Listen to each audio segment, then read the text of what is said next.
శ్రీగురుభ్యో నమః. హరి ఓం. శ్రీమహాగణాధిపతయే నమః. శ్రీమహాసరస్వత్యై నమః. శ్రీగురుభ్యో నమః. హరి ఓం. ఇప్పుడు అక్టోబర్ నెల 2025 అక్టోబర్ నెల అయితే ఈ 12 రాసుల్లో ఏ రాసుల వల్ల బాగా ఇబ్బంది పడుతున్నారో చెప్తా. ఇప్పుడు మకరం, కుంభం, మీనం, మేషం ఈ నాలుగు రాసులు కాకుండా కర్కాటకం, సింహం, కన్య ఈ రాసులు మొత్తం బాగా ఇబ్బందికరంగా చాలా కష్టంగా ఉంటుంది. బాగా గుర్తుపెట్టుకోవాలి. మకరం, కుంభం, మీనం, మేషం 4 రాసులు. కర్కాటకం, సింహం, కన్య 7 రాసులు పూర్తిగా బాగాలేదు. వీళ్ళందరూ కూడా చాలా జాగ్రత్త పడాలి. మళ్ళీ చెబుతున్నా, గుర్తుపెట్టుకోండి. మకరం, కుంభం, మీనం, కర్కాటకం, సింహం, కన్య, ధనస్సు, మకరం, కుంభం, మీనం, మేషం, ధనస్సు, మకరం, కుంభం, మీనం, మేషం 5 రాసులు వస్తున్నాయి. అట్లాగే కర్కాటకం, సింహం, కన్య 9 రాసులు పూర్తిగా చాలా రకాలుగా కష్టాలు నష్టాలు పడుతున్నారు. అది మాత్రం ప్రత్యేకించి చెప్పాల్సి వస్తుంది. అన్ని రాసులతో కాకుండా ఈ రాసులు చెప్పేటప్పుడు మీరు బాగా గమనించి వినండి. ఇది ధనస్సు, మకరం, కుంభం, మీనం, మేషం, కర్కాటకం, సింహం, కన్య ఈ రాసులు ఎటువంటి ఇబ్బందులు పడుతున్నారనేది మీరు గమనించి చూసుకోండి. తర్వాత మిగతా రాసులు కూడా చాలా వరకు బాగుండకుండానే ఉంటున్నాయి. కానీ ఇప్పుడు ఉన్నటువంటి పరిస్థితుల్లో ఎవరైనా సరే ముందుగా మీ యొక్క బాధ్యతలు ఏమిటో తెలుసుకోవాలి అంటే మీ డేట్ ఆఫ్ బర్త్ ద్వారా జాతకం చూపించుకోండి. శరీరం మొత్తంలో కాళ్ళు బాగుంటే ఏ పనైనా సాగుతుంది. కాళ్ళు ఎంత అవసరమో మీ జాతకం కూడా అంతే అవసరం అనేది బాగా గుర్తుపెట్టుకోండి. కాళ్ళు పనిచేయకపోతే ఎక్కడికి పోలేవు, ఏ పని చేయలేవు. ఎందుకు 1 ఏళ్ళు 2 ఏళ్ళు కూడా పోలేవు. అది ఎంత ఇబ్బందో ఇప్పుడు జాతకరీత్యా బాగుండకపోతే అంత ఇబ్బందులు రాబోతున్నాయి, వస్తాయి. ఇంకా వచ్చే సంవత్సరంలో కూడా ఇట్లాంటి పరిస్థితులు కనబడుతూ ఉన్నాయి. కాబట్టి ముందుగా జాగ్రత్త పడటం కోసం చెబుతూ ఉన్నాను. 2025 సంవత్సరం అక్టోబర్ నెల 6వ రాశి కన్యారాశి. ఈ కన్యారాశి బాగుంది. ఈ కన్యారాశికి వచ్చేప్పటికల్లా బుధుడు బాగున్నాడు, ధనస్థానంలో ఉన్నాడు, ధనాన్ని నిలబెడతాడు. గురువు బాగున్నాడు. గురువు కూడా ఏకాదశాన్ని రాబోతూ ఉన్నాడు. గురువు వల్ల విద్య, ఉద్యోగం, వ్యాపారం అన్నీ కూడా బాగుంటాయి. బుధుడు వల్ల వ్యాపారం బాగుంటుంది. మరి సప్తమంలో ఉన్నటువంటి శని, వక్రించినటువంటి శని వల్ల మాత్రం ప్రతి రాశి వాళ్ళకు కూడా ఈ కన్యారాశికి కూడా బాగా అష్ట కష్టాలంటారు. 8 రకాల కష్టాలట.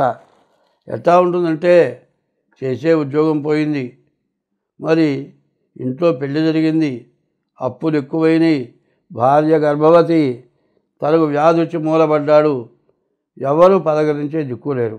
ఇది అష్ట కష్టాలు. చేతిలో రూపాయి లేదు. అటువంటి అష్ట కష్టాలు కూడా ఈ కన్యారాశి కనబడుతూ ఉన్నాయి. కాబట్టి ఈ రాశి వాళ్ళు కూడా డేట్ ఆఫ్ బర్త్ ద్వారా జాతకం చూపించుకోండి.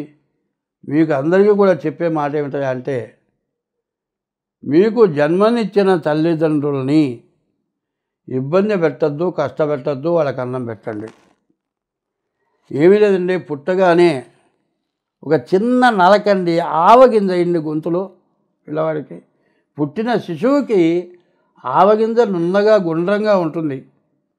అది గొంతులో వేస్తే దెబ్బకి ప్రాణం పోతుంది. చాలామంది వడ్డగింజ అంటారు. వడ్డగింజ అంటే గరుకుంటుంది. దాంతో పోవటంగా ఆవగింజైనా ప్రాణం పోతుంది. తల్లి ఎంతో కష్టపడి, ధర్మశాస్త్రం ఏం చెప్పారంటే పెంట తిని పిల్లల్ని పెంచమన్నారు పెద్దవాళ్ళు. దాని అర్థం ఏంటంటే పిల్లలకి వేడి చేసే వస్తువా, వాతం చేసే వస్తువా తినకుండా పిల్లలకి మెత్తటి గుడ్డ, ఒళ్ళు దెబ్బతినకుండా, ఒళ్ళు ఒత్తుకుపోకుండా చాలా కష్టపడి పిల్లల్ని తల్లిదండ్రులు పోషిస్తారు. తల్లి విపరీతంగా పోషిస్తుంది, కష్టపడుతుంది. అటువంటి తల్లిదండ్రులకు అన్నం పెట్టడంలా వెళ్ళిపోతున్నారు. విదేశాల్లో ఉద్యోగం చేస్తున్నారు. ఇప్పుడు నేనున్న ఇంటి పక్కనే ఒక ఆమె పోయింది, మొన్న పోయింది. కొడుకు అమెరికాలో ఉన్నాడు, నిన్నొచ్చాడు, దహనం చేశాడు, కర్మ చేశాడు. కొంతమంది అమెరికాలో ఉండి రావట్లే. నాకు రావటానికి తేలిక లేదు, ఇక్కడ ఉన్న వాళ్ళు దహనం చేయండి అయ్యా, నేను సెల్లో చూస్తానంటాడు. నువ్వు సెల్లో చూస్తే ఎవడేడ్చాడు, చూడకపోతే ఎవడేడ్చాడు? తల్లిదండ్రులకు అన్నం పెట్టండి, పెళ్ళాన్ని హింస పెట్టబాకండి, ఇష్టదైవాన్ని పూజించండి. ఇది చేస్తే చాలు. దురాగతమైన సంపాదనకు పోవద్దు. ఇన్ని చేస్తే బాగుంటుంది. ఈ కన్యారాశి పరిస్థితి పూర్తిగా బాగాలేదు, జాగ్రత్త పడండి. డేట్ ఆఫ్ బర్త్ ద్వారా జాతకం చూపించుకోండి. నేను మొదటి నుంచే చెబుతూ ఉన్నాను, 6 గ్రహాలు, షడ్గ్రహాలు, పాపగ్రహాలు, వీటి వల్ల దేశం అరిష్టం పాలైపోతుందని చెప్పా. అది ముందుగా చెబితే కూడా ఎవరికీ ఎక్కలేదు. తర్వాత ఇప్పటికి చాలా నష్టపడ్డాం. ఈ ఎందుకు నష్టపడ్డాం అనేది ఒకటి చెప్తాను నేను. అది ఏం చేస్తే నష్టపడ్డాం అనేది మనం అర్థం చేసుకోవాలి. మనం పడని ఆహారం తింటే మనకు దెబ్బతీసినప్పుడు ఏం చేస్తాం? పడని ఆహారం తినటం మానేస్తాం.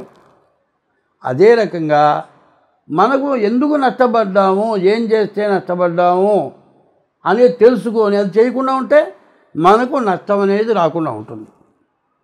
ఆ ఉద్దేశంతో దాన్ని ఇప్పుడు వివరించదలుచుకున్నా. ఇదివరకు అట్లా చెబితే ఏమంటే జ్యోతిష్యం చెప్పమంటే గ్రహాల వల్ల అట్లా అవుతుంది, ఇట్లా అవుతుంది, ఏమో మా రాశి ఫలాలు చెప్పమంటే సోది చెబుతావేందని నాకు ఫోన్లు వచ్చినాయి. మరి చెప్పింది అక్షరాల జరిగింది. మార్చి 30 నుంచి 6 గ్రహాలు చేరుతాయి, దానివల్ల ముందు చాలా నష్టాలు ఉంటాయని చెప్పాను. చెప్పినా ఎవ్వరూ అర్థం చేసుకోలేరు. అయితే అది ఎట్లా జరిగిందో చెబుతా. ముందు మన ఇండియాలో, భారతదేశంలో అమర్నాథ్ అక్కడ మునిగిపోయింది. తర్వాత హరిద్వార్ అక్కడ దెబ్బతింది. తర్వాత హృషికేశ్ అది దెబ్బతింది. కాశీ దెబ్బతింది. మొత్తం ఈ బిల్డింగులతో సహా పడిపోయినాయి, జలమయం అయిపోయింది. అక్కడి నుంచి మన ఆంధ్రాకి వచ్చింది, తెలంగాణ, ఆంధ్ర మొత్తం నీటిమయం అయిపోయింది. చివరికి విజయవాడ కనకదుర్గ అమ్మవారు ముక్కుపోగు తాకితే దేశం మొత్తం నాశనం అయిపోతుంది అనేవాళ్ళు. కానీ నేను అక్కడ పుట్టినవాడినే, గుంటూరులో పుట్టినవాడిని. వరదలు వచ్చినప్పుడల్లా విజయవాడ ప్రకాశం బ్యారేజీకి వెళితే రైలు పట్టాల కిందే, కానీ రైలు పట్టాల మీదికి నీళ్ళు రాలే. ఈసారి రైలు పట్టాల మీదకి నీళ్ళు వచ్చినాయి. ఇవన్నీ ఎందుకు వచ్చినాయి? మనం చేసుకున్న పాపం వల్లే మనకు వచ్చినాయి. ఏం చేశామో పాపం వివరిస్తున్నాను, దాన్ని మనం చేయకుండా ఉందాం. మనం ఏం చేయాలో అది చేద్దాం. ఏమిటి? 2 ఆశలు, ధనాశ, స్త్రీ ఆశ, జూదం. ఈ 3 జనాన్ని నాశనం చేసే 3. జూదం కోసం పెళ్ళాం మళ్ళీ మంగళసూత్రం కూడా తీసుకెళ్తాడు. పరస్త్రీ వ్యామోహంతో పెళ్ళాం పిల్లల్ని వదులుకుంటాడు, సర్వం కోల్పోతాడు, ఆస్తి మొత్తం నాశనం చేసుకుంటాడు. పరస్త్రీ వ్యామోహంతో వ్యభిచారం ఎక్కువైపోయి దానివల్ల ఏమొచ్చిందో మనకు వ్యాధుల మధ్య కరోనా కాకుండా ఇంకా వ్యాధి, స్త్రీ వ్యామోహంతో వ్యభిచారం వల్ల రకరకాలైన వ్యాధులు వచ్చినాయి. అట్లాగే ఇప్పుడు మనం ఏమవుతున్నాం? విపరీతమైన వరదలు ఎంతవరకు వచ్చినాయి? 1 రోజులు కురుస్తోందండి. 1 రోజుల నుంచే వర్షాలు కురుస్తున్నాయి. పై నీళ్ళైతే వెళ్ళిపోయినాయండి. 1 రోజుల నుంచి కురిసిన నీళ్ళు ఏమైనాయి? 20 అడుగుల లోతు నీళ్ళు వెళ్ళాలి ఉంటాయి. 20 అడుగుల లోతు కంటే ఇంకా లోతు వెళ్ళిపోయినాయి. ఏమవుతుంది? భూమి కుంగిపోతుంది. ఒక్కొక్క భూకంపాలు వస్తున్నాయి. తర్వాత నీటి కాలుష్యం వల్ల రకరకాలైన దోమకాట్లు వస్తున్నాయి. చికెన్ గున్యా ఎక్కడికక్కడ పట్టుకుపోతున్నాయి. ఇవన్నీ జరుగుతున్నాయి. ఎందుకు జరుగుతుంది?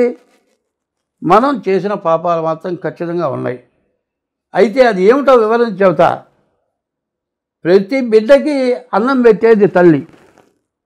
తల్లి అన్నం పెట్టినట్టు ఎవరిని అన్నం పెడతారా?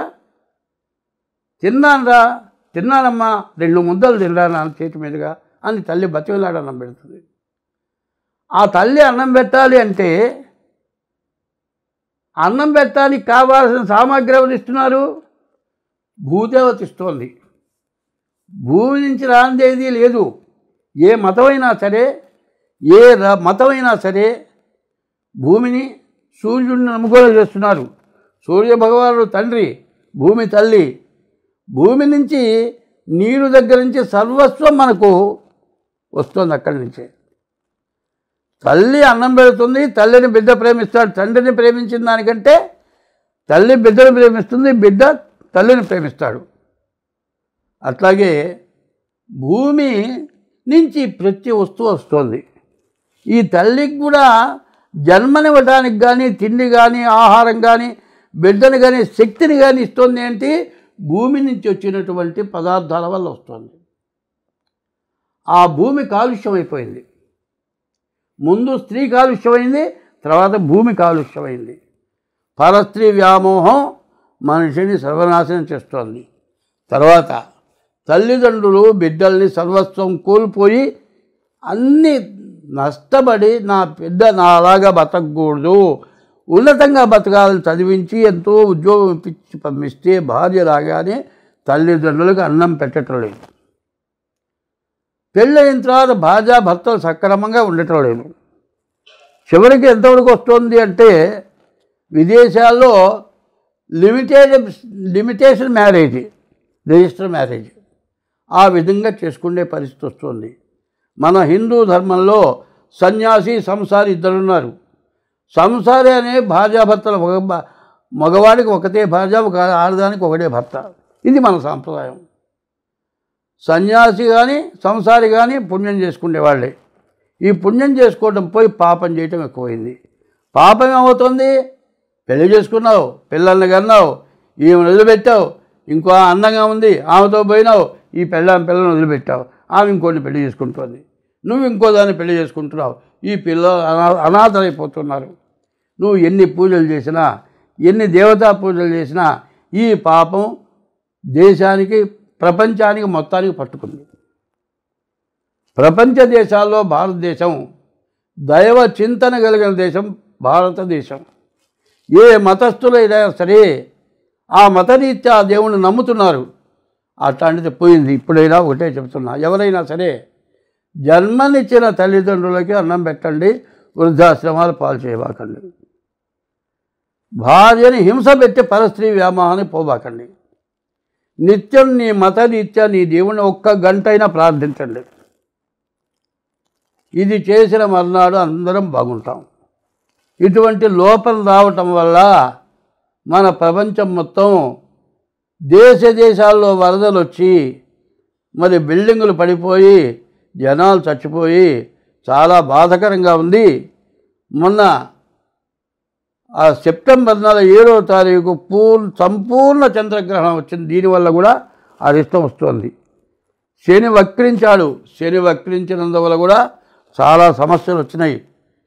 శని కుజుడు సమసప్తకంలో ఉండటం వల్ల కూడా చాలా బాధలు వచ్చినాయి. ఇది కాకుండా కుజకేతువులు కలిసి ఉండటం వల్ల, కుజకేతువుల వల్ల కూడా చాలా బాధలు వచ్చినాయి. ముందైనా మనం బాగుండాలి అంటే నేను చెప్పిన విధంగా ఎవరి ఇష్టదైవాన్ని వాడు పూజించండి. మీ డేట్ ఆఫ్ బర్త్ ద్వారా మీ జాతకం చూపించుకోండి.